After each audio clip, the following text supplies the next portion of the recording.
All right, everybody, welcome to episode 16. I have one of my favorite absolute realtor friends that I've been able to work with on numerous deals. We've done numerous transactions together. I can't tell you how important these guys have been to us from the start of our company to even now.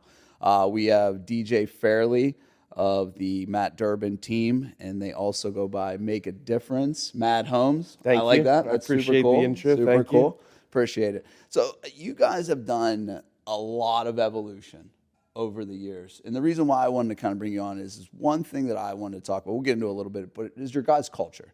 You guys get a different culture than a lot of different brokerages. And I'll get into what I mean by that in a little bit. But why don't we just start out by like how you got started in real estate and how it kind of all started for you? Yeah, so it's been a wild ride to look back. I started in mortgages, so I have more mortgage experience probably than real estate. So from out of college, worked for PNC Bank, hated it. And from there became, I went on the wholesale side. Okay. So got to know brokers, saw that whole deal, and then moved to have my own mortgage broker company. And it was a lot of fun. We rode that wave up, and then we all remember the crash of 08. So how many years did you do that? So that was from 02 to 08. Okay. And then Matt was with me in mortgage at that time, and then he kind of stayed in real estate. I got out temporarily and did some technology sales. I was just so burned out by the industry. Oh. And after a good run at that, Matt was always talking about building a big team, and he said, hey, why don't we give this another shot? And now about 7 years ago was where we started. It was me, him, Mike Vieira, who's still with us, and Jen Clority. So that was our small team. But yeah, you know, it's funny, the team thing, for us, it was a necessity. The reason is I was about to have a son. Matt, wanted to have kids. And with me having a son on the way, I was just like, I can't work with buyers. I can't work 7 days a week. I had to have some balance. And talking to some good coaches, they said the only way out of it is you need a team, you need help. So... No, I mean, that completely makes sense. I just do friends and family type stuff in real estate. I always tell everyone, I'm like, hey, I can do anything in real estate, but I'm more a construction guy. Like, I'm more in the construction sector. I've experienced it all facets of real estate, but I just don't enjoy it as much as I do construction. And to your point, right? So, I have a family, I have kids, I have a wife. They all dance, and they're busy 6 days a week. Weekends are important to me. Yep. So especially in the summer, like I'm not doing that either, like you said. So, it makes a great point, right? You have to start building a team to be able to delegate some tasks out, to get some off your plate so you can free up that time. I mean, that's what the purpose of a team is for. Yep. So, we'll get into the kind of the culture side with you guys. One thing that is noticeable, and I was even talking about it today, talk to me about the cold calling. So it's funny, You still do it. I do. And you guys have like a weekly team thing though, don't you? We try to do it once a week. We call it like call day or call night. So here's the funny thing. I'm 44. My first job ever, right before PNC, I missed one job. It was a financial advisory job where 5 days a week I had a call from 8 to 5 with a 1 hour break all day. Yeah. Every day. Every if day. you didn't, you were fired. Pounding the fence. That was it. Yeah. So, and that was literally like the letter A in a phone book. So my very first job, that was it. And from that point on, it's like my first job was going to run 2 marathons. Everything was easy, right? So as I got better and better on the phone, for me, the reason I loved it is no matter what any market, no matter what any lead source, I could always go create business. Yes. So when we joined with Place, they're a prospecting-based culture too, where they, expired listings. There's still a lot of great listings that just, unfortunately, maybe it was timing or, different things with the marketing, and then for sale by owners. So whenever it was just me and Matt, it's funny, I was terrible at it. I had a Tom Ferry script. Sure. I was listening to YouTube, but we had no money for leads. We had no money for anything. So it was the only way to get business. And, even now. You were just pulling this data from the MLS then, currently. Yeah, actually, the little bit of money we had, we were pulling it. For the expired was from Vulcan 7, data provider. Yep. And the for sale by owners, we were just pulling from Zillow. Yep. But then Vulcan 7 added for sale by owners, which made it easier. Yeah.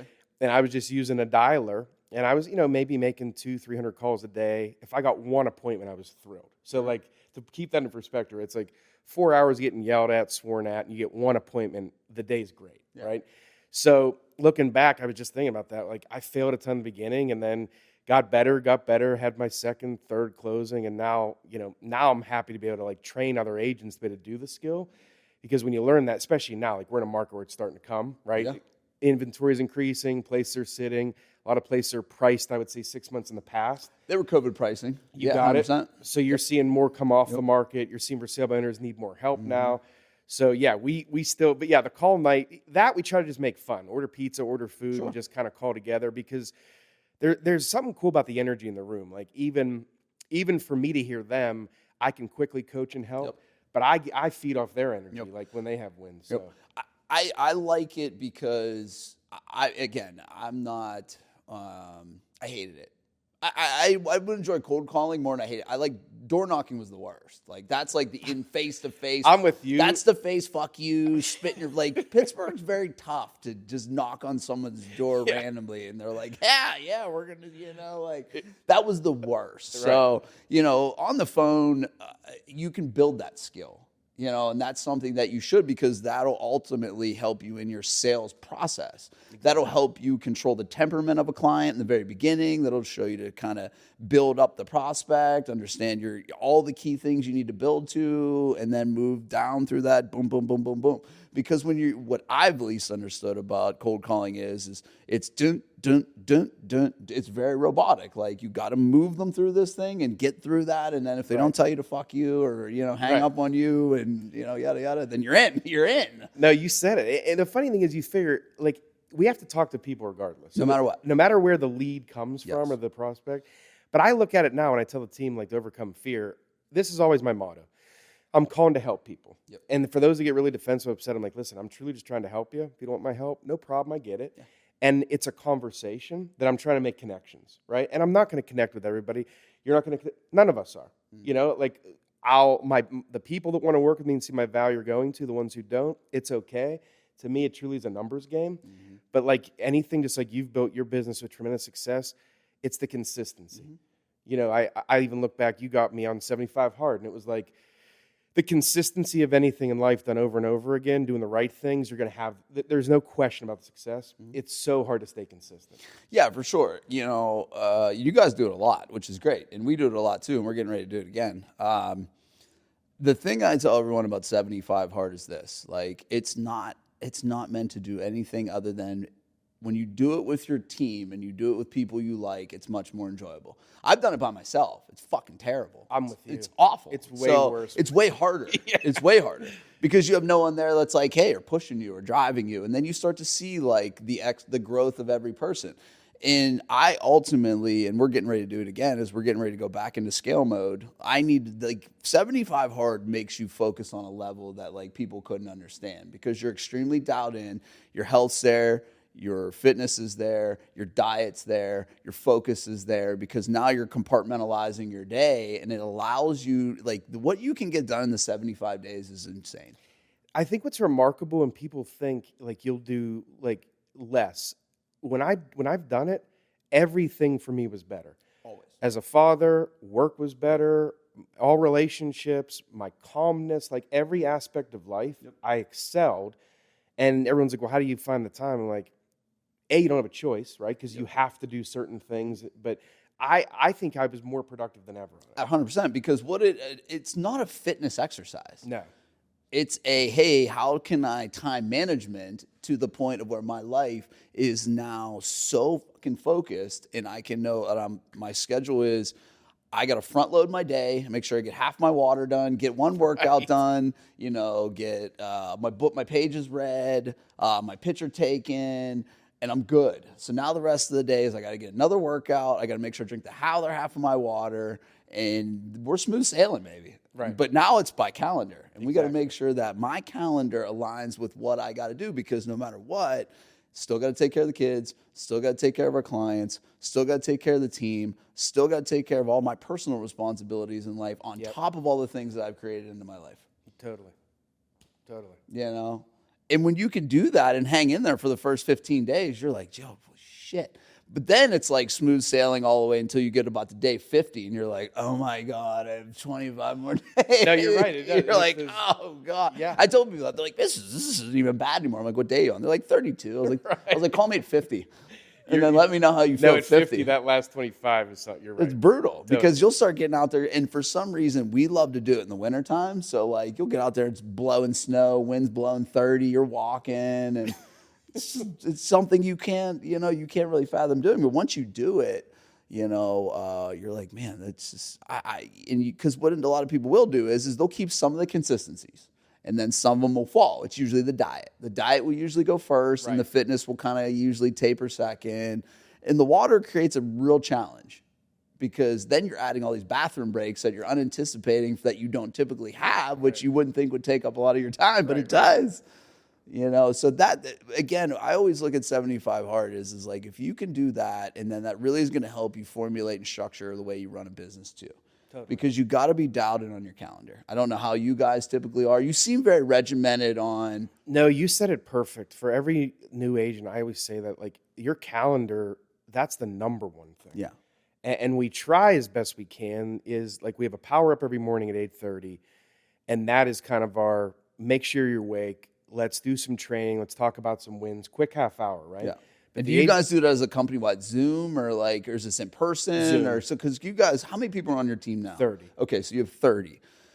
So I would assume with 30 people, most everything you do is in a Zoom creation. Okay. Exactly. I mean, as much as we try to get everyone in the office as much as possible, or try to do the events, but that Zoom, and here's what's remarkable but not surprising. Everyone who's on those power-ups are doing the best. Yeah. Right? They're all doing the best because right from there, the next cadence would be 9 to 11, make phone calls. If anything, an hour of new conversations, then an hour of follow-up would be ideal. Mm-hmm. Or if you can do 2 hours of new and an hour of follow-up, that's great. But if you think about it, and this is me included too, if we work the job the right way, it's not even 40 hours. Like if you talk to new people every day and you do good on your appointments, you have all this kind of time in the afternoon that is a lot of, and there's a lot, like the paperwork and the process and all that. But so many agents will just, sadly, they just stay busy, but they're not making the cash register ring. If you're not talking to new people or going to appointments, what are you doing? Looking at houses, shuffling papers? I mean, truthfully. So I hate the paper side of it. Me too. It's the worst side of it ever. I don't do enough to justify it. We're blessed to have Chelsea on that. I don't do enough to do it, so I'm like, oh my God. Yeah, and I'm terrible with the paper. I'm awful. I don't get anything signed. Yeah. Nothing. The admin here yells at me all the time. Hey, we need this and this. Yeah, they definitely keep us on track. Oh, my God. Yeah. So what do you think some of the changes are going to come now, especially, with the NAR changes and some of these other things? And it comes down to, just like you said, I want to touch base on that. Unfortunately, things are expiring. Timing, right? So I think timing was a great word. Timing, because the market is definitely doing some fluctuation right now, meaning we are seeing interest rates drop about 1.5 points in the last 18 months. Yep. Sounds good. But what that does is the COVID pricing. So now what we have is agents, you're starting to see, well, the homeowner says, well, yeah, my neighbor sold their house in 2022 or 21 for $650. I'm like, yeah, but that was timing. That was circumstantial timing.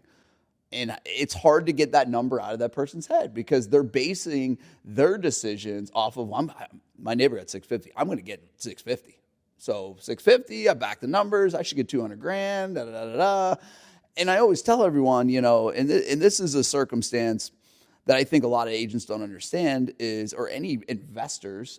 Every agreement you get into with a buyer or a seller is an investment. It doesn't mean you're going to get paid all that commission. And it's just like me. When I do a kitchen or a bathroom, I'm projecting I'm going to make X. I usually don't make X. It's usually a little lower. That's just the way that goes. So we had an instance. I had a closing on Friday, and it was on the river. And I've had a few listings on the rivers now, which is difficult. There's a lot of different. One of the houses sold at 13 deeds. Another house had, you have river property, you have docks, you have all these things that are different. So, I messed up on one verbiage on the listing, and I had to buy the guy 2 new sets of docks or it wouldn't have closed. But I didn't say nothing to my seller. Nothing. I went and found the docks. I went and paid for the docks. I went and delivered the docks just so the deal would close. That's what people don't get about this. No, and that's why I have a lot of respect for you. We all make mistakes, and to own them and just get the deal done, do the right thing, I think it comes back 10. And just move on. Exactly. You don't have to go and like make this a big complaint to the seller of like, oh, you should have told me this or whatever. Like, it's unfortunate. I understand. But this is a transaction. Right. You know, like, okay, the way I look at it is, let's say I was supposed to make 10. All right, well, I made 8. Right. I at least made something. You know what I mean? $1 Like, better than 0. I'll move on to something else, you know. And again, I understand that some people don't do enough transactions a year to have that luxury. But I always look at this, and that's the way I've upheld almost everything, is if I'm wrong and I'm in the wrong, I say no more. It's taken care of. Yep. You know, and I think that's a lot of, you know, we're going to have a lot of backpedaling going on now with these prices due to COVID and the numbers coming down, let's say 10, 15%, and things are starting to cool off a little bit. Now, I don't know what's going to happen if we say next year we get to 5.5. So that may go back again. Who knows? But that's a good point. I mean, that's what we're on these weekly calls with Place, who talks to Goldman every week. You basically just said the magic number where they're predicting. And the only reason why I said that, shout out to Kevin O, who threw that out last episode, and he kind of projected that's where we're going to land middle of next year. Yeah, I would say it's accurate. We're hearing the same things, that 5.5 middle of next year. So it's interesting. You said a couple things to unpack a little bit. One, with pricing, we follow a systematic process. Yep. So on every listing, if I was coming to meet with you today and you told me, well, first and foremost, I never tell a number. I want them to tell me the number, right? So if we go in there, and I've had this, I call it the gun to the head. They're like, well, what's my house worth? I'm like, let's look at the data together, and I want you to tell me you believe it's worth, right? So we look at the data, we look at all that, but more importantly, what's active. And look now how longer things are sitting, right? So and look at how many adjustments. Exactly. So my thought is this, and it's always been, if we price it right day one, we're going to always get you more money, because if we don't and we start dropping, I call it a race to the bottom, because then buyers wait on purpose.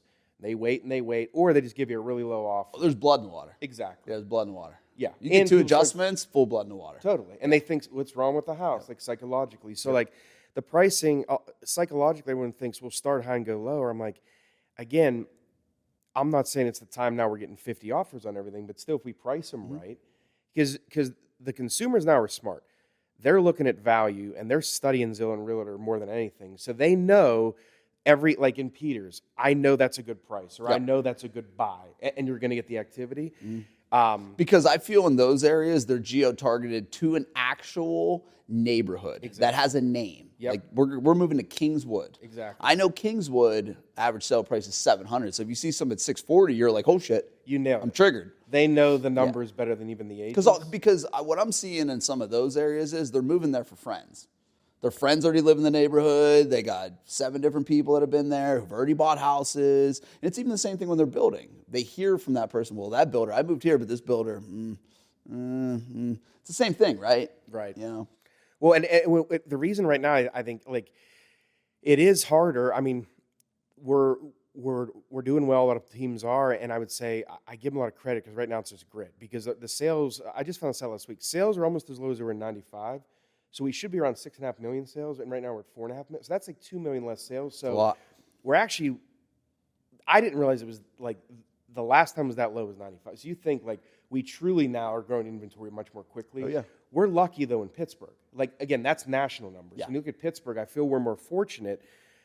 But the life reasons is what I call the people right now buying and selling, which again, it's more effort to get to these people. Marriage, babies, divorce. It's all circumstantial. Death, like, all circumstantial. Relocation. Like for those folks that need. Yes. Right. If you don't need, you are not. Exactly. If you want, then it's more. You have options. What do you think about my theory on this? And I could be completely wrong. This is just the data and things that I've looked at. So Pittsburgh's one of the oldest demographics. What happened during the 2000 to 2022 is every financial advisor for someone older in their age told them to refinance. Refinance your home, get that mortgage down to 2.5%, if you even have a mortgage. But if you do, refinance anyways, get it to 2.5%, refinance, cash back, bring that to live so you can live out the rest of your remaining days, because you're going to own almost nothing. To me, anything under 4% is free money. That's just the way I look at it. So now you have the older demographic who's not moving or downsizing because their financial advisors told them, hey, why would you want to go buy something that's smaller for twice as much and have a 7.5% interest rate? Or you're just using your capital to move from a decent asset to now you're losing money because of inflation. Right. That's what I've seen. No, you're right. And the only ones that I'm seeing do it, and you're accurate, are they're moving for grandkids. If I had to say one script of anyone who said I would never move, I said, well, let me ask you a question. Have you considered moving closer to your kids or grandchildren? That's the only reason it'll pause them. Like, you know what? And then it's not financial at all. No. Then it's purely a life decision. Emotional. Exactly. Where most of them will either pay cash or a ton of cash for the rate. That's why them patio homes are flying. Totally. Flying. Exactly. Because why would you, like, if you don't need to do it, because they're expensive as shit. Yeah, they are. They're so expensive. I know. And you know what? It's again, but it's the conveniences and the emotional side, because they're building a 55 and older community in Cranberry, which is near my daughter. Yeah, exactly. You know, like that's the premise. What's weird about it is too, is like, you know, we've gotten into a weird trait in our business to where we build for a lot of retirees that have, you know, either land here, we're gifted land, family has land, or done these things. Or they've held land for a long time, bought land when they were younger, didn't do anything with it. Now they want to retire, move to the country. Great, I'll do it. You know, it's a different person. It's a different transaction when you deal with somebody older who has money and has been through this deal. They understand money. They understand the world of business. They understand all these things. It always just seems to go a little bit smoother. You know, when you come into some of the people that have just gotten into money, they don't respect it yet. So they're not sure on exactly how it works. And then they want everything and then realize that everything usually is above where they need to be. Oh, yeah. And then you got to rein that back in. Well, that's an emotional roller coaster, right? Of like, hey, well, you've seen the perfect house. Unfortunately, that perfect house you can't afford. I always compare new homes that when I see the car commercials, it makes me laugh. They advertise like the teaser price. Oh, yeah. $599. You go to the dealership and first of all, they don't have that car ever. No. They only have the fully loaded one. Yeah. So when you finally get in it and you fall in love with the car, it's $1,000 a month. Yeah. And you're like, but that's not what the TV, like, that's not the car. Yeah. Well, that's the model home. The model home's the Mac Daddy. Exactly. That's the one you can't afford. Which is so that's smart. That's the one you can't afford. Yeah. You don't even know why you're looking at They it. get you excited with the model, and then you want the model, then you look at the Then dollars. you're like, how much is the model? They're like $2 million. I'm like, oh. Right. Oh, my budget was $9 million. Exactly. You know, so I see a lot of, you know, luckily with me, with friends and family, I have it a little bit easier than you guys. My pitch is a little bit different, where I'm like, listen, I'm going to tell you right now, like, the biggest thing you're going to not want to do is keep price reducing. For one, that wastes your time, energy, and effort to move on to your next project. Secondly, it's an emotional roller coaster for you. Like, I just sold my aunt's house. She built it in 1982. She's never moved since. Like, it was an emotional thing for her. Oh, yeah. It was not a financial thing for her. It was, I've had all 37 of my Christmases there. Like, every single one I've had there. You know, I grew up with my cousins there. I grew up with all of our family had their Christmases there, you know, from 1982 on. And that was more of what it was about. And she's at that point of where, like, she didn't understand. She understood, but she's like, I didn't know how involved all this was, and I didn't have to do anything. You just handled everything. You made another good point. Every single person has different needs, and your ability to really listen to what they need and what they want, because we take for granted sometimes it's only price. When you just said that, I literally have one right now, the same thing. She doesn't want to move. Yeah. But she has health issues, and her daughter really is demanding, Mom, you got to be close to me. Yeah. But it's been emotional, and you know, we did great on the price, but she's like, I don't want to do this. Yeah, I'm sad that I'm doing this, and it sucks to hear. But she knows deep down in her heart, like, it's going to be better to be closer to family and for all those reasons. But you're right, and that's where, like, and you're able to do too. Like, you got to be empathetic and listen to the clients, because some agents can't. They're just like one way, and you know, this business is not transactional. Right. This business, you know, it's the same way I talk about houses. Like, you either have a good experience or you don't. Like, that's it. There's no, like, middle ground where it's like, it was like, okay, would I do it again? I don't know. But, like, you know, I mean, you got to talk about what their circumstances are, how are they handling it, and how are they not, you know. For us, people build houses just for the same reasons. Hey, I want to be closer to my family. Hey, I want to, and I had a client who was doing that, whose son plays for, I think it was Winnipeg Jets. She's a professional hockey player, and he lives up north. Comes home for the summer. He went to, grew up here, did all that. Her other son lives up there. So she wanted to be within 13 minutes of her kids. So we looked at all the land in the world, all the way around. Couldn't find any. Actually, a couple fall through that just didn't work out. Eventually, I ended up selling her a retail house right by an infinity plan for like $1.2 million. I lost the build, but I had to meet her needs. Like her needs were, hey, I just had you build me a $400,000 pool house a year and a half before that. We're getting ready to leave, even though I don't want to. Yeah. But I want to be close to my grandkids. This is where I'm at in life. Yep. And I'm willing to spend a whole bunch of money to do it. Exactly. It's circumstantial. Yeah. And there's going to be a lot of reverse engineering, I think. And like you said, though, I want to touch back to the timing thing. Because with the NAR agreements, you can sign up just for one showing. Yep. I call it like a first date. Yeah. That's it.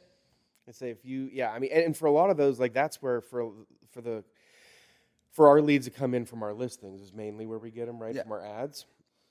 It's tough to like articulate your value that quickly on the phone where it's just getting down to it where now you need to have something signed before you go into a property. Yep.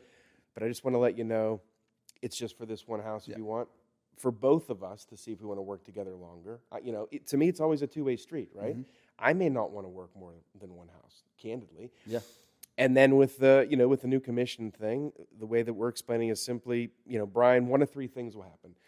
We'll be able to negotiate my compensation from the seller, all of it. B is some of it. Or C, we'll find your dream home and they won't. So when we have, like, for example, Kevin gives a net sheet now, I want that to be a line item. And when you think about it, it's all the other line items don't go anywhere. No. You still got to pay transfer tax. Yep. Still got to pay title fee. You still got to pay mortgage fees. So all these other fees that you have to pay. Now everyone's like, well, this is just an extra fee. I'm like, more than likely, what I'm at least for this last 3 weeks, sellers are offering something. Yeah. So and in the instance it doesn't, at least they know up front, like this is what your total fee is. I think over the course of time, sellers are going to understand that if they don't offer something, their shit's going to sit. Well, so you said it also perfect. If you hire me to get you exposure and market your property and get people, if I'm able to say, if you call me today, DJ, what are you offering on 123 Happy Street? The seller is agreeing to do 3%, 2.5%. It makes the conversation easier. Sure. Some, if it's just, say, I said to you, Bryan, it's negotiable. You may not even show the property. Yeah, I probably won't. There's some that simply just say, even though those who know me know, like, I'm definitely going to fight to get the but we all want kind of a guarantee, and if it's just that open, it might just be I might not. My hope, and again, this is the reason why I want to talk with a lot of you guys who do a lot more transactions than me, is it helps me also understand how to framework a conversation with that. Two, I just want to stay in tune with what's going on out there in the actual real estate world. Like, theoretically to me, as someone who understands operations and a process, I would, as a buyer, I'm not doing that. Period. If you're not offering commission of any regard and you're putting it all onto me, I'm out. I can go find another house. Because that means to me you're not really that willing to sell your house. Well, and you're saying something again. You keep saying about timing. You're right. Look at where we're at now. There's more inventory. Correct. There's more options. Where's the leverage? Right. So now rewind to COVID. If that happens again, and the sellers have all the control power, you can say zero. Now it's tricky because now if you get 15 offers. Yep. But I've even had some now where my seller's like, hey, DJ, we're going to offer 2. Yeah. Okay. But they'll bring me a great offer. Right. I just got one that was like 15 over asking. They asked for 3.5. All it comes down to, this is the most important thing everyone should know. It's the net to a seller. 100%. Let's just look at math. So when the net to the seller, you go, this is much better. Yeah. So even with the 3.5, you're way ahead of where we thought we would be. Are you good with it? Absolutely. So that's what I mean. Like the other agent, that was smart on their part. They just negotiated as part of the went over, asked a little more, got the compensation they deserved, and the seller got the net that they deserved. Exactly. It's a win-win. Everyone's happy. Yep. So it's like that's what I think a lot of people aren't realizing. It still is just the net, the total net to the client. It's just difference in how you package the deal. That's all it is. And I think that's going to be a challenging thing for some of these realtors because I think they're used to it just being so transactional. It's like, all right, we know exactly this. Okay, we're going to go show it. We're going to submit. Oh, this is going to be like you're going to have to be able to think a little bit more methodically, and you're going to have to think about this in more of like a creative manner. And that's, I think, some of the people who've been involved in real estate for a little bit longer, who've done either creative financing or have done some other things, will be able to explain that a little bit better. And you doing loans and stuff of that nature even can assist in that side because, like you said, it's about what they net. So even if the seller's offering 2%, that doesn't mean that's where it needs to land.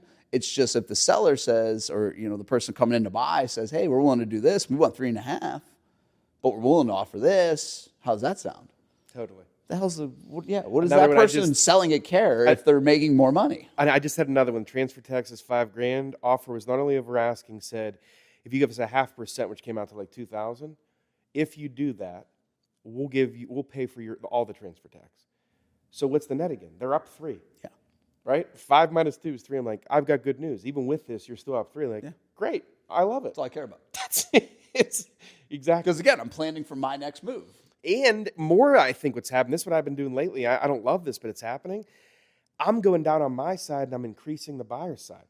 If I have a listing that is sitting and I need to sell it, like, and we used to do this that was the old school way to always do it. Totally. So now I just did one. I went down, so it was 6 total. I went 2-4. Yeah. I said, I'll go to 2. Can we bump? Do I have your permission? Like, so nothing's changed on mine. I'm like, nothing's changing. I'm just moving the money more. I needed to get an incentive on this property.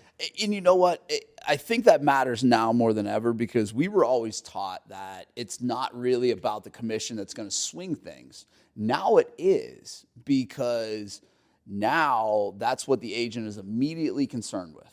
Immediately. So ring, ring, ring. Hey, Sandy, I'm going to look at your property. Are you guys offering some sort of commission? First question. Oh, yeah, we're offering 4%. Oh, okay. Right. Hey, Bill, client over here looking to go to this one. What are you guys offering? We're offering 1%. Okay. Hey, Sandy, now it matters because you're getting into the more, like you said, more inventory gives you more options. Yep. Now, what happens if it drops to 5.5? I don't know. What I tell everybody, though, is from a financial responsibility to us in the country, interest rates should always stay between 6 and 5.5 to maintain stability and actually have a good running economy. Yeah. Like 2.5%, you're stealing from everybody. It's unheard of. We're stealing from everybody. I agree with you. That 5.5 to even 6, low 6 range is like healthy right there, it keeps inventory where it should be. It keeps everybody kind of at bay of like, all right, buyer wins, seller wins on some of these. If you live in a good area, you have a good home, you're going to win. That's just how real estate always used to be. That's what's tough, though, right now. You figure, like, look how many people, I have so many clients that want, not need, to get a new house, but they're a 2.5 on a 900. And then you look at 1.4 at 6.5, and it's like, wait a minute. Big deal. Oh, huge difference, Big deal. Right? And then it's like, well, why are you doing this? Why do you? And again, unless the life reason comes up, which it does for all of us, we least expect it. 100%. There's the new job. There's the we're going to have twins. There's the unfortunates. There's the, again, the divorces. So that's when as those, and then you mentioned about aging population here. I still think there's going to be a tremendous amount of houses for sale in the next decade. Plus, right? I mean, look how many we're probably going to get to the market regardless of where the market is at that time. Sure. Do you have a lot of people that are saying, hey, DJ, we'd love to buy, but we're kind of waiting to see what's going on with this election? A ton. Yeah. Okay. I just told Matt. Us too. More than I've ever heard in my lifetime, ever. Yeah. That, well, I'll just say it's fear. Sure. Like complete fear. Yes. And every demographic of a human, every job, like you name it, across the board, I think what I'm amazed by. And this is the cool thing about talking to a lot of people every week. Like, I get a quicker pulse on what's going to happen. Like, I can almost feel week to week. Like this last week was a great weekend of getting offers, but the week before, I could tell by people's talk, like, hey, you know what? I think we might start looking. The rates just got better. So there's that group, but then there's the one group, like you said, that are just 1,000%. I'm not doing anything until this election's over. Yeah, I have a couple people that we have in design, and they're like, we're not even going to talk to you any further until we see what's going on here. I'm like, again, that's fine. I'm going to listen. Your wishes are your wishes. I work for you. I would never pressure you in any other means. But what I am going to tell you is it doesn't really matter who wins. I was going to say the same thing. I think every day of my life, there's very few things I have complete control over, right? My actions, what I do, my words. If I just worry about what I can control in me versus me, All this other stuff I don't have control. Like Zero. Even with these houses, It's a party I'm not invited to. totally. I mean, like all of this, I have zero control. Yeah. Every listing I get under contract, not as much control as I think. Not much as control as Right? Because I got the bank, I got people's decisions. They might bet. So like a lot of this, we worry about. I think this with getting older helps too. I used to worry about everything and think I could actually move the needle on everything. I don't. There's only so much I actually have control. The people that don't care about it who are building with us are the older people. They could give a shit less because they're like, hey, we can refinance if we have to. And also, more or less, we're more than likely paying cash for these or a very substantial amount down. Right. Like our people aren't financing $600,000-$700,000 anymore. They're financing like $150,000 on a 700. I see though when you mean like that demographic, I never thought I'd see this, but I'm hearing when I ask a lot of the elderly folks, like, why do you want a new house? Their answers are pretty awesome. Most of them have said like, I've never had one. Yep. We've had a lot of good homes our whole life, Yep. but we've done so many projects. Yep. I want a brand new home. And I'm like, there is Tired of the something pretty projects. awesome Tired to of the say projects. about you walk in, everything is the first time, like the first time you use the toilet is you, the fern is, like, there is something to be said about that.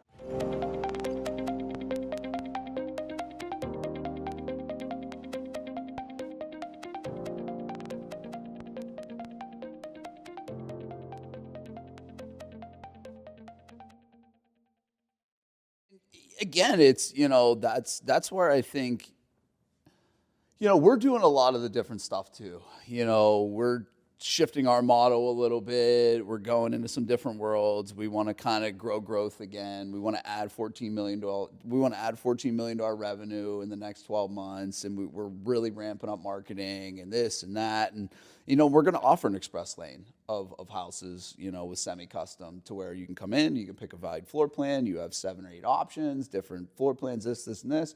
It doesn't change the way the house is built. Right. Like, just because somebody's semi-custom doesn't mean it doesn't get built just as well as a custom.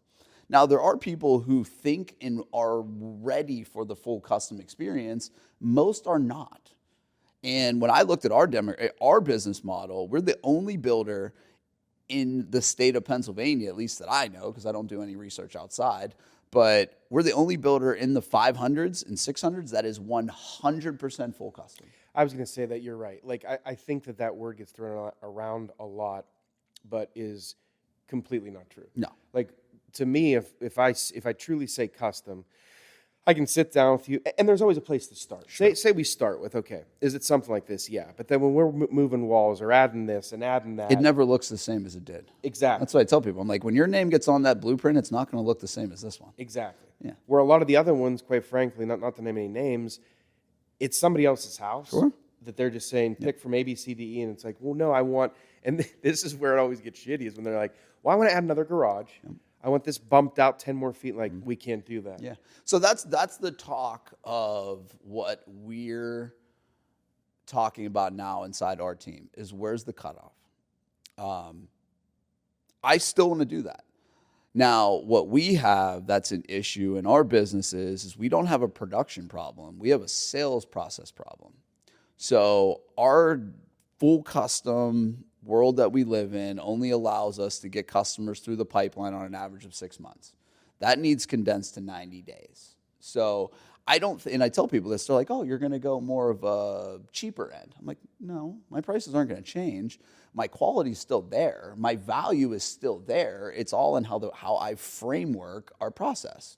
When I framework our process from the very beginning of something, you're not even going to think it's not custom because you're still going to have the ability to move interior things. It's just there needs to be a cutoff of people aren't ready for full custom. Like if you're spending 1.5 and above, or we always say $1 million and above is full custom, because that enables you the ability to be able to afford a level of full custom.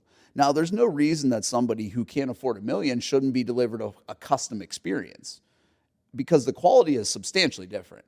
So now it's okay. Well, yes, we still have our same traditional floor plans we always did. Here's just the 7 or 8 options to them to help guide you through a little bit faster. Right. Instead of going back through of, hey, what does this look like? Because we already have the 3D renderings. We already have pricing. We already have all these things. You can move and change as much as you want. We're just going to help you in that process. Right.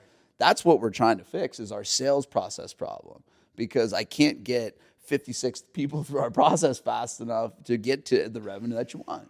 That's all of us, though. Yeah. Same with us in a funnel, right? It's like everyone starts by, we joke about this, they'll click on one of our ads, right? And they say, I'm not ready. I'm just browsing. And they'll usually lie to you about that, right? Oh, It's like, so our first question when someone calls into our office, our administrator, who also runs our marketing department, says, hey, how'd you hear about us? Oh, yeah, well, we've seen your, your ad on Facebook. We're like, was that the first place you've seen us? Well, I started at your website, or I found you on Google. All right, so that's the start of the funnel. Exactly. Like, that's what I need to know. Like, for our KPIs, right. Was it Google or was it our website? That's two different, because we're putting money in different buckets here. Totally. Like I have to know where you found us. No, you're right. They're never really, because they'll always just say the last time they seen you. Totally. I was scrolling through Facebook this morning. I seen you when I was sitting on the shitter. Like, it's just like, exactly. I thought I'd call you. Right. Well, was that the first time you seen us? Right. It's funny though. Think how many times they have to see something to feel comfortable. So then the metric's pretty true, 7 or 8, right? Totally. Yeah. And it's even with that, and then they always say, "Well, I'm just browsing." And most people, but if you're browsing, why'd you call? So think about why'd you fill out the 9 out of 10 people? What do they say? That okay, no problem, sounds good, have a good day. Yeah. And I'm like, hey, so real quick, like in a perfect world, say you weren't even to do something, does that look like this year, next year, or what does that even look like? Yeah. I just want to get them talking. That's it. Then all of a sudden, they're really serious. They just didn't want to tell you. It's the same thing when I walk in like a Foot Locker. Like, can I help you? Nah, I'm good. Just look, hold on. You're not going to tell me what shoe I need. Every time. I'm going to tell you what shoe I need. Finally, then I'm like, actually, do you have these in a 12 or are the other new Jordans coming out soon? Now I'm engaged, but I forgot that I can't go in the back and check sizes. Exactly. Yeah. Exactly. Yeah. But then I do need your help. That's what it is, but it's just like that and the follow-up's huge. I mean, I'm sure you get a lot too. Like all of us, if we just did a great job of follow-up, it's a gold mine of people that really are interested. Mm-hmm. But then just like us, if we lose them, there's no worse feeling you call someone back like, hey, I still see on the search, oh, we actually closed last week. I'm like, what do you mean? They went with another agent because we weren't there when the timing, right? Yep. That's the worst thing to hear. But especially now with like those NAR agreements too, of like I had even an agent who's my sales rep, who's a broker here. It was a smaller deal, like a Redfin, referral deal, and you got to give a percentage of that. And it was a lower income one, and he showed her like 4 houses on Saturday, and then she wanted to see one Saturday or Sunday night, and he couldn't facilitate it, and it was multiple offers by Monday, highest and best by Monday morning. So then they signed an agreement with that guy, and then that guy got the commit after you already showed her. Like, that's the game, like, you gotta, like, again, timing. Like, if you're not able to give up that time at that moment, you might lose that buck. Exactly right. That's the way it goes. And that was the other reason you, like, go back to the team. That was the other thing is, like, we knew we just couldn't, you can't grow or scale, just like with your company. Yeah. To keep doing the tremendous growth in volume, you need an army of good people. Sure. No 1 or 2 people can do it all. It's not possible. It's just impossible to be everywhere at once. Yeah.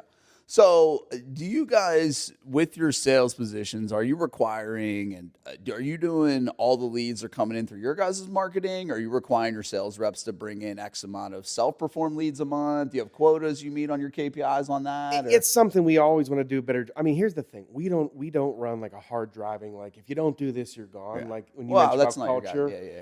Like we want to have it we want to have a culture of just, and that's kind of around the make a difference thing.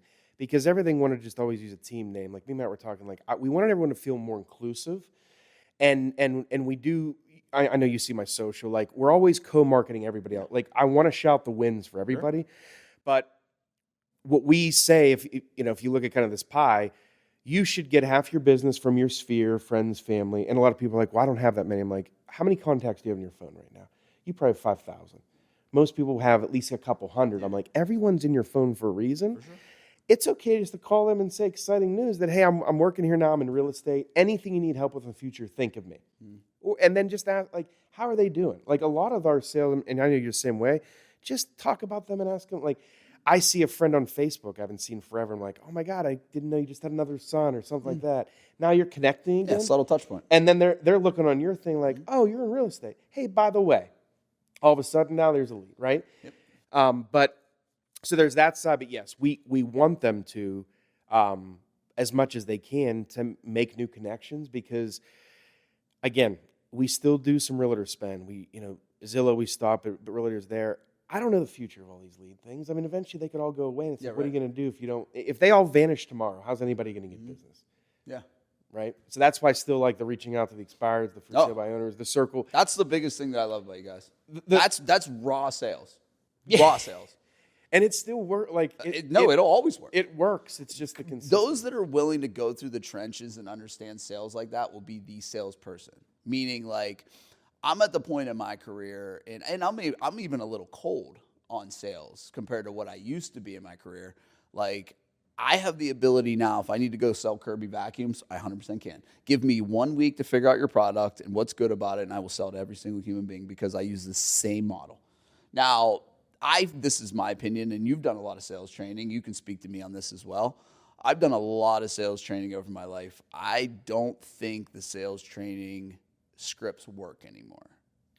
I think the framework of them works. I don't think necessarily the just robotic of it. People want to deal with people. So I love the frameworking of sales process and what your purpose should be in that sector of when you're in that sales process, but I don't think it's the same robust that you can ask every single human being anymore. No, it's funny. Because you can sniff it out and you're like, hold on now. Yeah.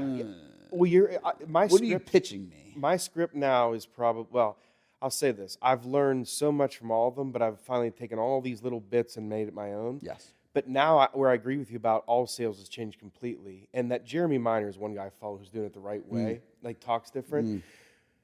My dad, who's in his late 70s, he was a great salesman his whole life. He's like, I don't know how you survive now with these phones that have these, like this is how he talks, these texts, these emails, these social media.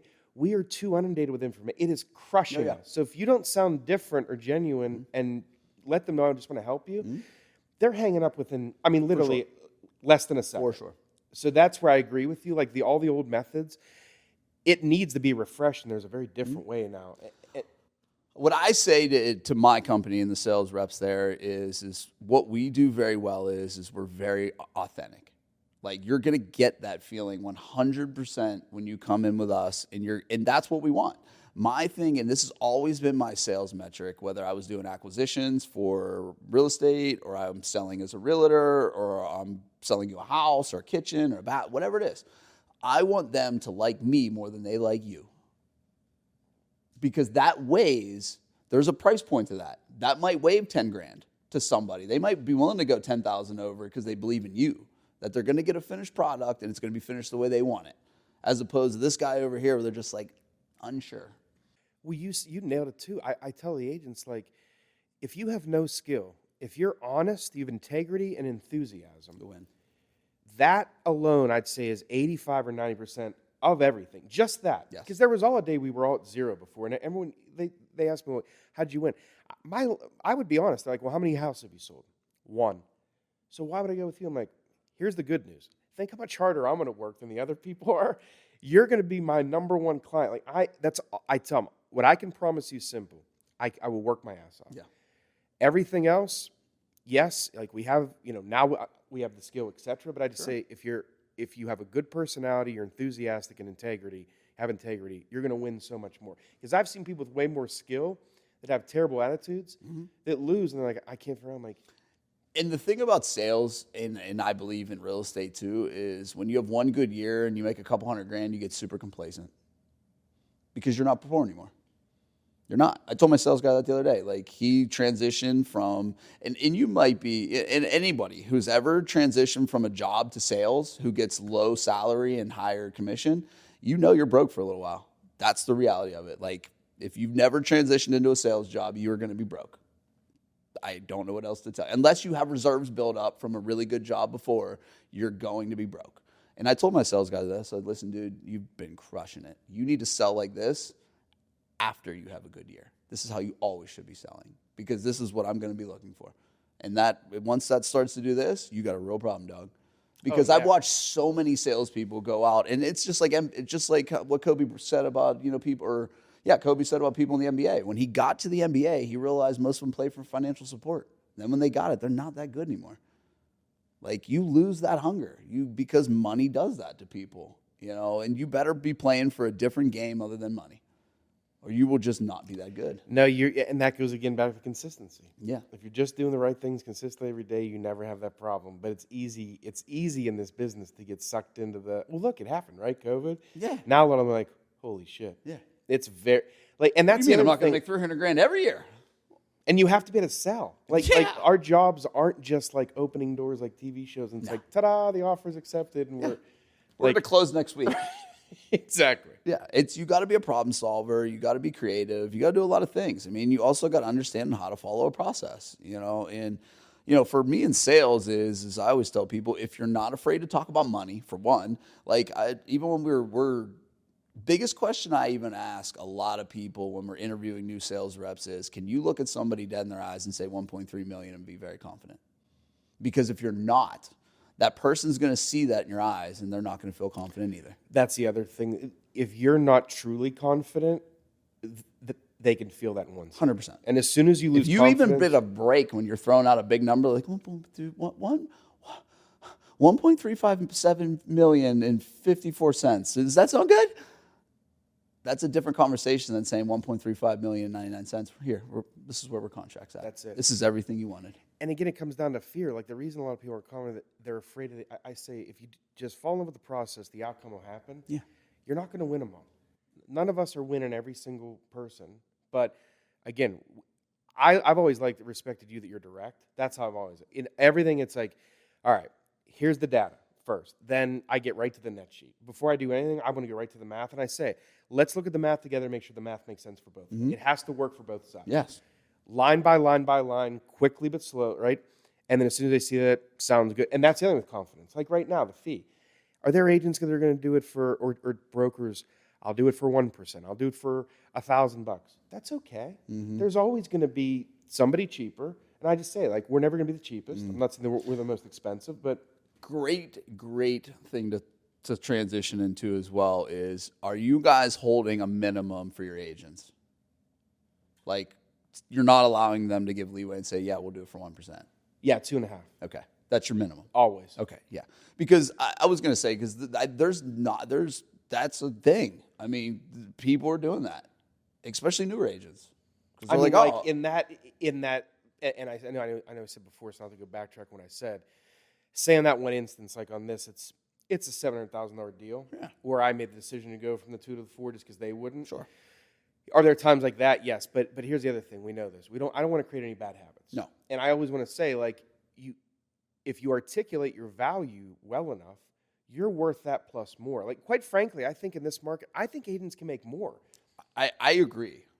I actually think we can earn more. I think you're going to be able to weed out the bad ones very quickly. Totally. Yeah. I'd say by the end of the year, you're all the really good ones are going to be here in growth, and then that's what gets me excited about next year and beyond.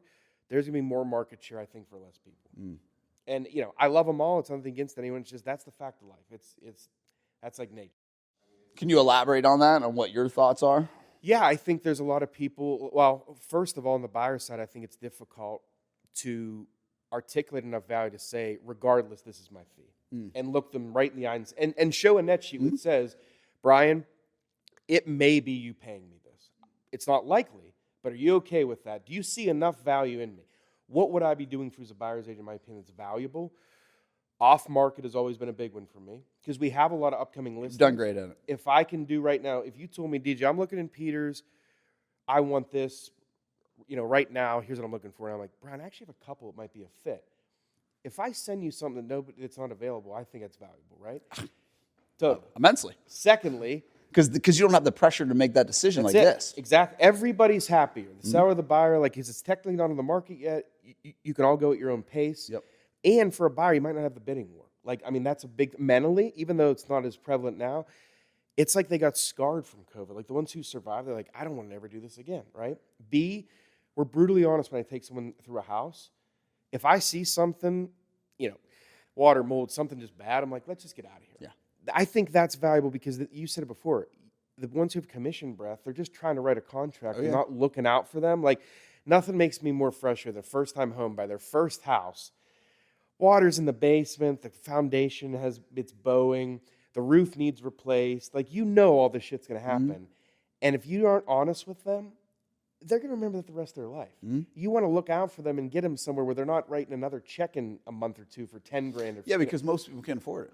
Exactly. That's the reality of it. And then what do they do? Be scared to death, call mom and dad, call someone to help. But they're going to always remember, my agent didn't look out for me. Versus, and that's a big part. And I know it's... And there goes your referral. I was just going to say, That's I know all your you guys future get a ton of referrals.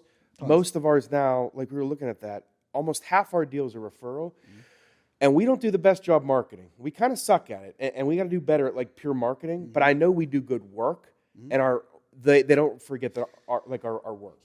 I tell a lot of people, if you stay with the game and you do good and you do what you're supposed to do, that referral will always be there. Yes. If you hang on long enough. Now, people are like, I've been in business 6 months, I'm not getting any referrals. I'm like, you didn't do shit.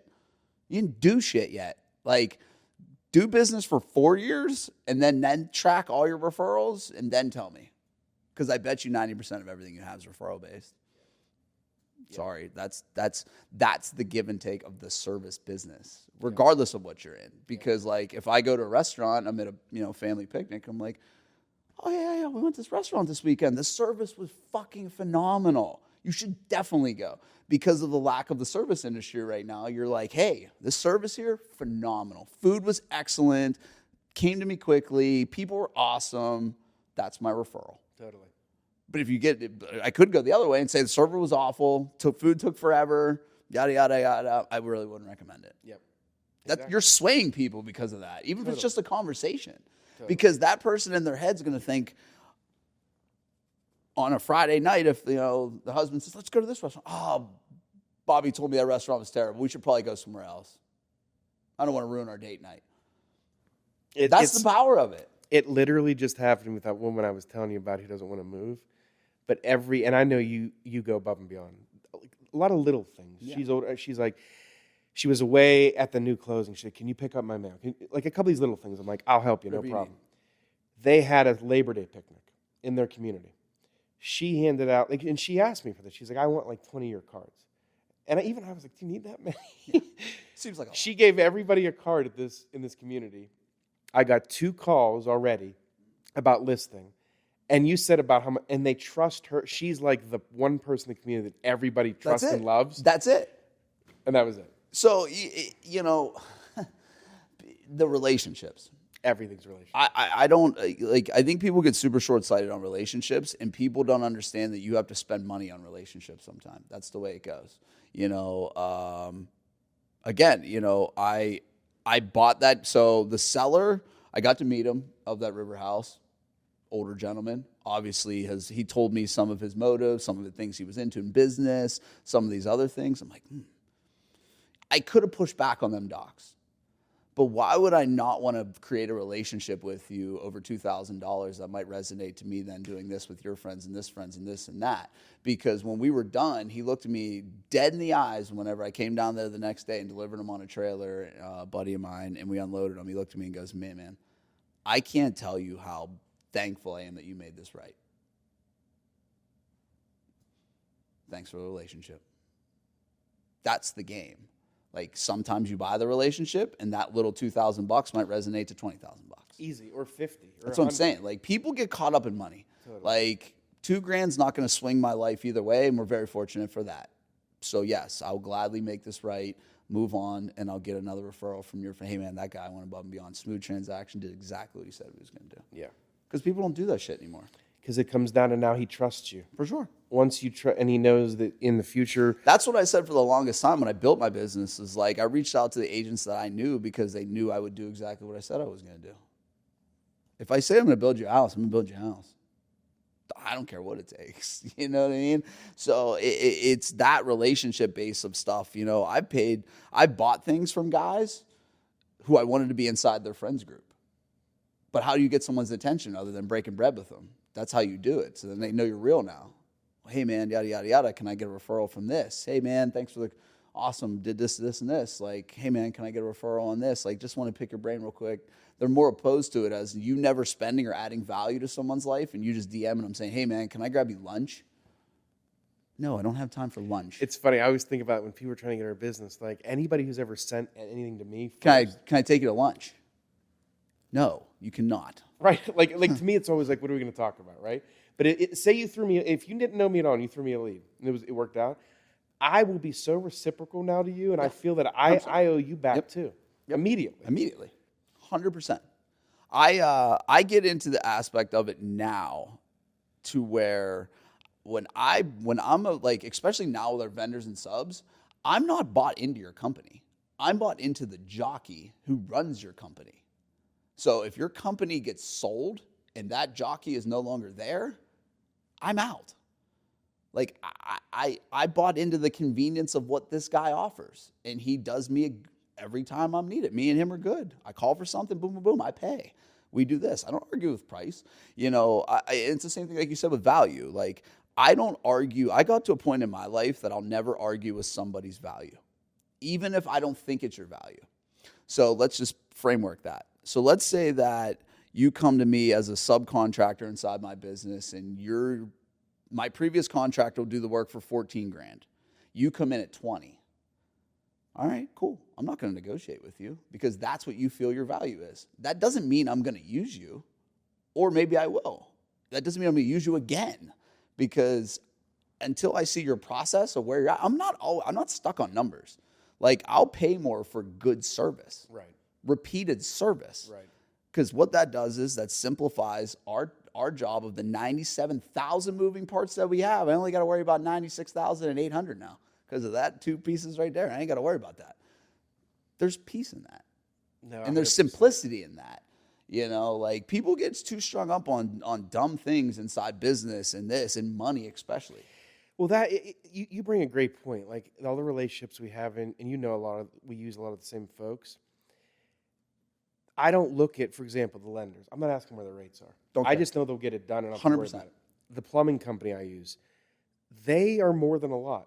But I can call the owner every single time I've ever had an issue. They're moving the schedules, they're getting the job done, and deals closed where I'm like, I just want the path of least resistance. And without relationships, I'm never going to make a call on a Sunday at 9 p.m. when a water tank blows up and say, I got a real problem. This family just moved in. They got 3 little kids. You know what? I'll have someone there in an hour. 100%. They wouldn't do that for me if it's 2 parties understanding each other's value. Yep. That's it. Like, I never negotiate with any of my friends, period. Ever. That doesn't mean I'm going to use your services, though. Like I said, it just means that I'm not gonna nickel and dime you down to where I need to be, maybe, because you see your value is higher. That's cool, bro. Like, I would listen. That's your value. We see our value of building as X. This is why we charge this, because we can provide X, Y, and Z for you, which is going to get you to the finish line of where you need to be. Do you believe in that value? There's options. If not, you know what I mean? But like you said, like, I'll take builds at a little bit less profit because I know there's an upside, meaning the referrals. Like, we took one, we barely hit our minimum threshold on it.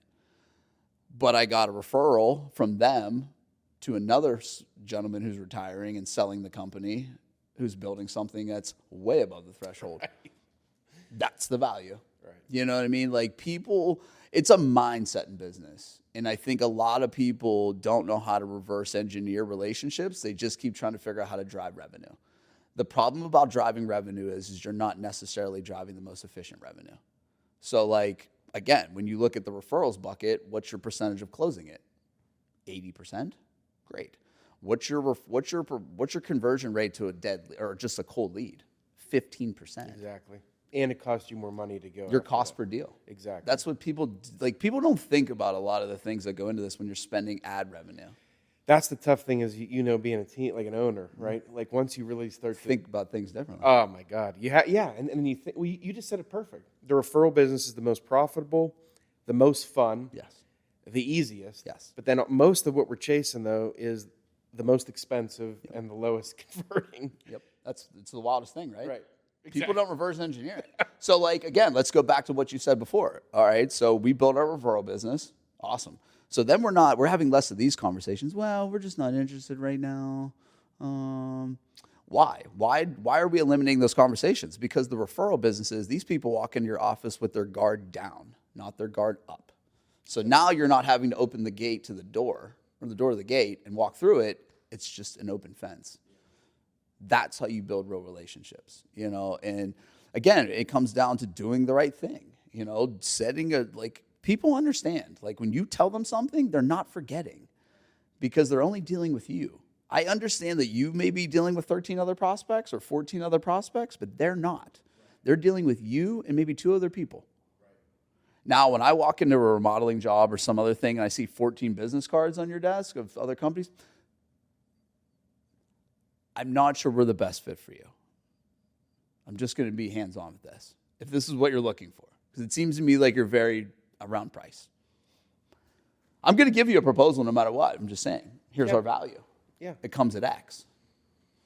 What's that saying? You can't have cheap, fast, and good. Pick right? 2. Right. Yeah, pick 2. That's all you get. You know, and so back to your side of the, you know, with real estate, what do you see?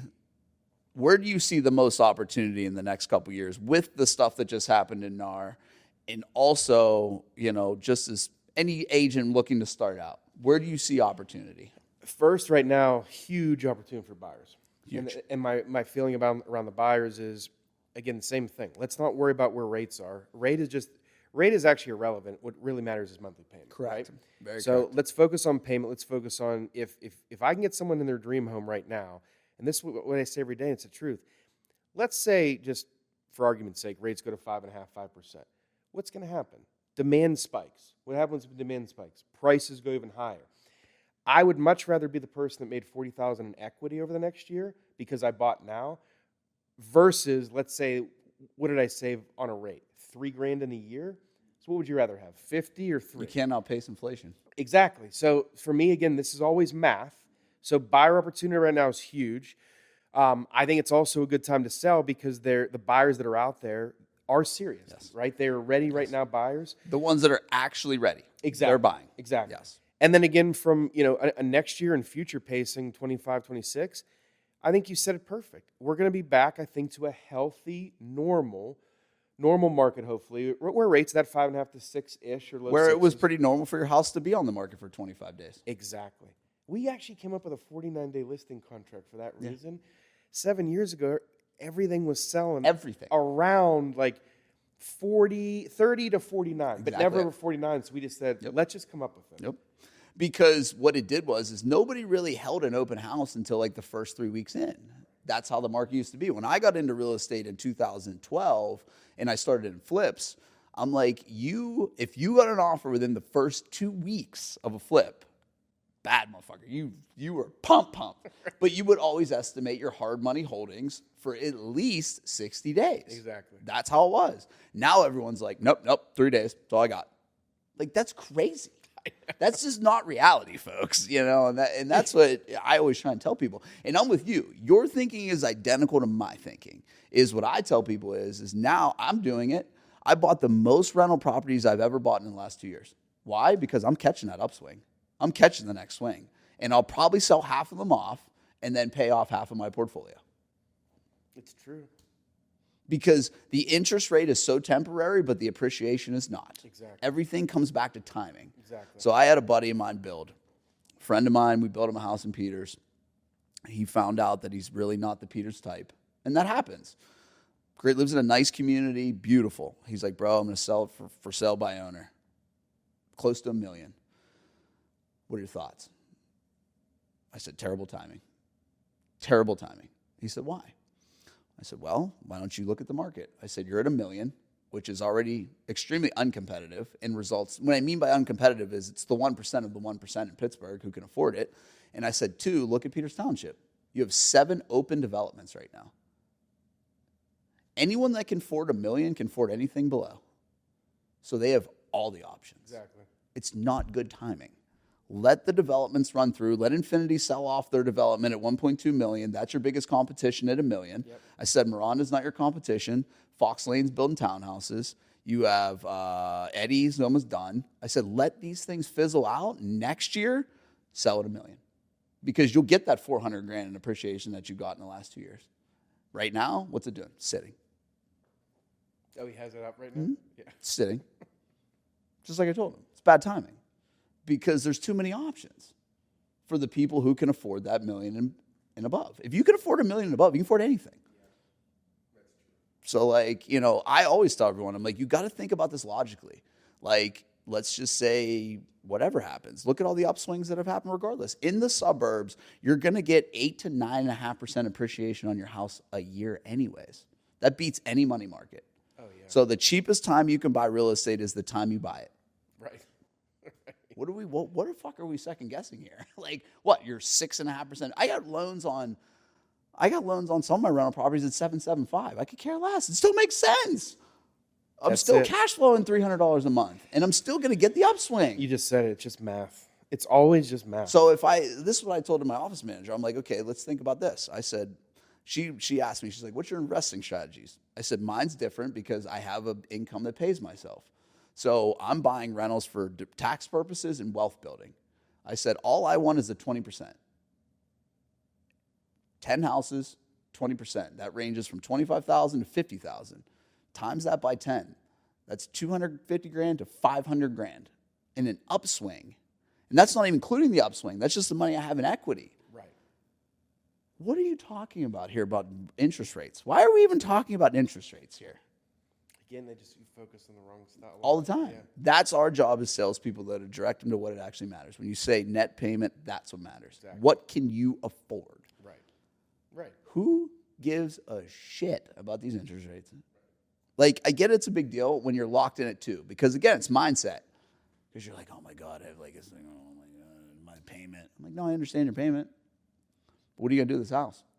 What's your long-term goal? Are you going to refinance? Are you going to pull home equity line of credit? How are you going to leverage this thing for capital? Exactly. Or are you just going to keep letting it just, you die in it with all this capital and equity, and then what? What do you do with it then? Yeah. Who's it go to? Right. What, someone else who doesn't care about interest payments? It's a weird framework. Everyone I know who's extremely wealthy, it's almost all real estate. For the most part, real estate is real estate creates the millionaires, finance creates the billionaires. Yeah. That's why I don't love the finance game. You played in it for a little while. It's not my game. I liked it for a while. I'm happier on the real estate side of it. Yeah. It's too scummy. Yeah. I don't like the lies that are on the Well, yeah, after 2008, I was just like, that's what just got me. I was like, what the hell? Yeah, this could happen anytime. This is crazy. So we'll finish out with this. I know you and Derbs, man, I love you guys to death. You guys have always been huge supporters of our company from the beginning. I cannot thank you enough. Absolutely. We just signed up for another to be built with you. That'll be like our third or fourth project. That's cool, man. With your team and in growing to 30 people, what are some of the challenges you've had and how have you done it on a culture aspect? Like what parameters do you set based around your core values and your culture? Yeah, so when you start to grow a team of 30, because 30 that gets tough to manage. Yeah, we've made some mistakes, and I think the ones we've learned from, you said it perfect, is we want to hire the person. More importantly, Ben Kinney, the guy who owns the place, always says, I just want to hire good people, like good humans, right? A good person with the ability to be open-minded, hungry, and humble to learn, but also has a work ethic. We can teach anything. Yep. But this is not, like, again, this is not a job your first year making $100,000, opening doors, smiling, like the TV shows, and like, real estate is much harder, right? Huh. So first we hire for the person, number one. You have to have the right personality and core values, right? And we run our team like a family. So if that person doesn't jive, like, we'll have other agents interview them too and meet them, and sometimes it hasn't been a fit. We're like, this is just not going to work culturally. I think the hardest thing always about it, this business that I've learned is, and I'm lucky to have Matt as a business partner, he's pretty much always looking for new talent, but it never ends, because even now we've lost some good agents to, just different career paths lately, or different needs once. That's painful. And then when you're trying to hire, of course, in every day, sometimes just not the best fit, or the job itself isn't what they thought. Like, when we said you gotta talk to people, you do, and they're like, I don't think I'm comfortable talking to them. Like, I don't know if this is the right job.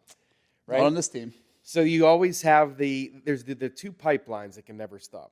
There's the client need pipeline, which is the listings and the buyers, and there's the talent pipeline. Yep. And no matter where you think once you feel in your heart, like, we did it, you didn't. Yep. Because also, your best people, they're getting pulled from every angle by everybody. It's just like the NFL, right? Oh, yeah. I say it's like sports. When you hit such a level of success, every broker in the world, they're all promising them everything. You name it, every one of them, right? And then I get pissed because I'm like, stay away from my people, right? But that's the game. That's the game. So it's challenging, but I'm lucky to have a business partner that we just try to focus. Again, the consistency. Can we keep talking to town every week? Can I keep talking? I'm mainly on the sales side, right? With listings and help the agents get deals. I think the hardest thing right now that will always keep us up at night is make sure we keep having enough leads for everybody. Yeah. That is my number. If I had to pick one pain point that's difficult, especially when you get to that many people. Yeah, it's just like because you need to be able to keep feeding them too, regardless. But of you got to think though. This is what I learned. We just went down to Mike Claudio's, who does win rate. Okay. Construction consulting, just strictly construction consulting. I've done a lot of business consulting over the years, but I've never done actual like physical construction consulting. And we went down there and we started laying out a game plan. He's like, wait a minute, whoa. 5-year plan? He's like, you guys are going to be there in 18 months. It all was based around your lead flow. And I wasn't thinking like that. I was thinking like small, right? Because that's the benefit of a consultant is they're non-emotional and they're looking at your business from an outsider in. And he was like, whoa, no. Your conversion's based upon your leads, and this tells me this. Right. That's how the business gets driven. Right. You have to drive the leads to be able to get the business. You can't be like, all right, I'm going to do a $25 million business next year, and I'm only going to do 2 leads. Right. So you're going to, $12.5 million per lead. What the fuck kind of shit are you talking about? Right. So I understand that was so our whole new business model is centered around can we get 500 plus leads a year, 600 leads a year. There you go. Because you're right. It is brilliant what those consultants are able to do is like, and that was the thing with why we joined Place too was that we felt like we got it to a point where you don't know where else to go. Yeah, we needed help. Yeah, 100%. We did need outside help to say. Yep. Like Ben has a team of thousands, and it's like, how do you do that? Yeah, I can't wrap my head around something. Because I identified as well, and this may be something you guys identified with, I know that it's going to require me to do more leadership activities than it is business owner activities now. So we have the business to a certain place. Now it's going to take me being a different leader inside the culture and the company to get it to go to the next level. And I'm not great at that. So, all right, how's that look? You know what I mean? So, like, how do I framework that? That's the shit that, like, you got to start working on. That's another thing. I'm working on it. I like that you just said that. Knowing what you're good and not good at. You have to be able to admit that. When I was younger, I was told, like, always try to improve what you're terrible at. And someone more wise than me said, no. You hire for what you're not good at. You get better at what you are good because you don't enjoy doing what you're not good at. Totally. You know what I mean? And you're not going to last. Because if you're going to do something, you won't continue it unless you like it. Exactly. Like I had learned barefoot water skiing last year. I learned it very quickly because I enjoyed it, and 2, I've been on the water my whole life. But like most people are like, dude, I'm not going to go out there and wreck at 40 miles an hour in my face. You know what I mean? Like I don't want to get hurt. Yeah, like I don't want to get hurt. I mean, I'm like, I don't even think about that. You know what I mean? Because I enjoy it. So it's exactly what it is, and that's the consultant side of it, meaning like you can do whatever you think you can do. Well, that's cool, man. I really appreciate you coming on, dude. I love you and Derbs. Like I said, you guys have been a huge part of our business from the start. No, we love you guys. Have an amazing culture. You guys are growing. I love watching it. I wish you guys all the best of success, man. Thank you. We wish you guys the same, and definitely hoping to do more business with you guys here in the near future. Awesome.